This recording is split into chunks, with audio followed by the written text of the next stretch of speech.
எல்லாருக்கும் ஒரு மிகப்பெரிய வணக்கம். நம்ம எஸ்கேனாவுடைய நடிப்பில் அடுத்தது வெளியான படம் தான் மாவீரன். நம்ம எஸ்கேனா இப்போ மாவீரன் படத்தோடைய ஷூட்டிங்கில் தான் இருக்கார்.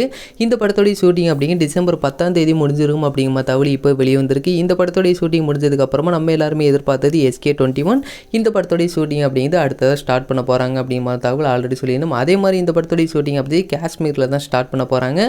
காஷ்மீரில் தான் தளபதி 67 படத்தோடைய ஷூட்டிங்கும் ஸ்டார்ட் பண்ண போகிறாங்க. அதுவும் இதே மாதம் தான் SK21 படத்தோடைய ஷூட்டிங்கும் ஸ்டார்ட் பண்ண போகிறது இதே மாதம் தான். அப்படின்னா நம்ம எஸ்கேனா மற்றும் தளபதி விஜய் மீட் பண்ணுறதுன வாய்ப்புகள் இருக்குது அப்படிங்கிறத வெயிட் பண்ணி பார்த்து தெரிஞ்சுக்கலாம். அதே மாதிரி மாவீரன் படத்தோடைய ஷூட்டிங் முடிஞ்சதுக்கு அப்புறமா SK21 படத்தோடைய கேஸ்டிங்கான அப்டேட்லாம் ரிலீஸ் பண்ணதுக்கு அப்புறமா இந்த படத்தோடைய பூஜையை போட்டு அதற்கப்புறமா இந்த படத்தோடைய ஷூட்டிங்கை ஸ்டார்ட் பண்ண போகிறாங்க அப்படின்னு வெளியே வந்திருக்கு. அதனால் SK21 படத்தோடைய அப்டேட் அப்படின்னு நம்ம டிசம்பர் 2nd வீக்கில் எதிர்பார்க்கலாம் அப்படின்னு வெளியே வந்திருக்கு.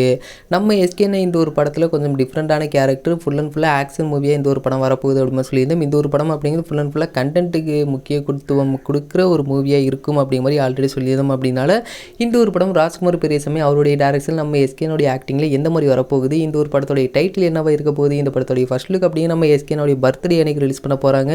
அதனால் அடுத்தடுத்த அப்டேட் எல்லாத்தையுமே கூடியவில் நம்ம வெயிட் பண்ணி தெரிஞ்சுக்கலாம். இந்த ஒரு வீடியோ பிடிச்சிருந்தா ஷேர் பண்ணுங்கள், லைக் பண்ணுங்கள், மறந்துடாம எங்களோட சேனலை சப்ஸ்கிரைப் பண்ணிங்க.